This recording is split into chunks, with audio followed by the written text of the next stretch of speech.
In my constituency, the north east of England, we have been hit incredibly hard by the crisis in the steel industry. It has cost thousands of jobs in Redcar directly and thousands more in the supply chain. It is a complex issue, but one of the key components is Chinese dumping on world markets.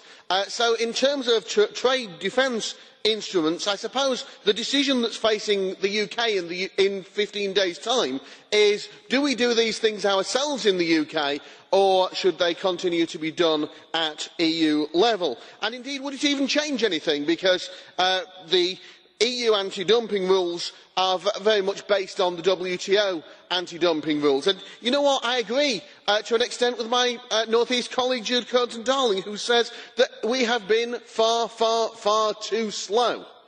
But you know what? If the UK had the power to deal with these things ourselves straight away, we could not hide behind the European Council. We could not hide behind anything that is happening here. We would be able to take a decision straightforwardly and immediately for ourselves, rather than have to negotiate a position with 27 other countries, and actually the UK is going in a slightly different direction.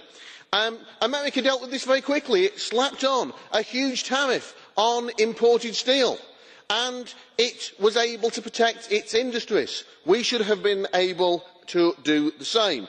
If we were an independent, self-governing nation again in the United Kingdom, one of two things would happen.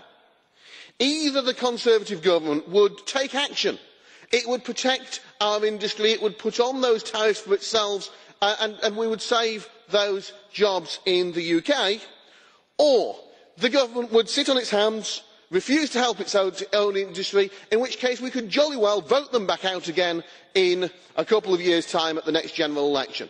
That's democracy. Thank you. Proposal of revenge for you. Do you accept blue card? I do, yes.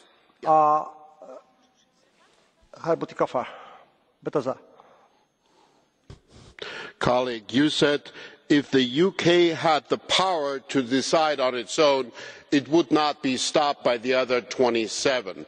Now, are you aware of the fact that it wasn't the other 27 that held back the UK, but it rather was the UK that held back the more progressive countries in the EU? And do you understand that in case you would Brexit, as you so dearly wish, the UK would be mired in a UK mess while Europe would progress to defend its industry? Time for answer, but please. First of all, of course, the United Kingdom would be able to do that ourselves. My understanding is that the UK is not opposing action on this, it just wants to do it in a different way to the rest of the European Union. We would find out whether the British government is hiding behind that, using it as an excuse back home, or whether it really means it. And no, of course, a UK that was free to make trade deals across the globe, a UK that had our democracy back, had our sovereignty back, had control over our borders, a UK that had the freedom to look at the wider world, would not be a UK that would be mired in nothingness. It would be a UK for the future. Thank you.